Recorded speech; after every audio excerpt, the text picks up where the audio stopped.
আসসালামু আলাইকুম, আমি তন্ময়। আমার হাতে ৩টা নোট দেখতেছেন। এখানে নাম্বারগুলো একটু স্পেশাল, যেমন বাংলাদেশের এটা ককস সিরিজের, এখানে সবগুলো সংখ্যা জিরো।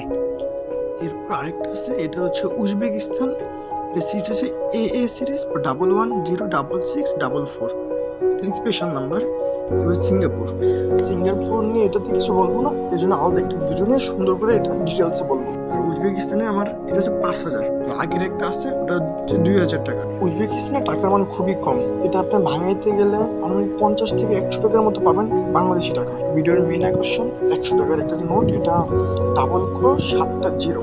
অনেক অনেক প্রশ্ন আসতে পারে এটা আসল নাকি নকল। আসল নোটে যেমন জরির মতো ছোট ছোট সুতো থাকে, এটা তো সেই সুতো দেখা যাচ্ছে, ভালোভাবে লক্ষ্য করলে দেখতে পারবেন সবকিছু আসল নোটের মতো। এখন প্রশ্ন হচ্ছে এটা আমি কিভাবে পাইছি, আপনারা কিভাবে পাবেন? যদি এটা জানতে চান তাহলে কমেন্টে আমাকে জানান, আমি A to Z জানিয়ে দেবো।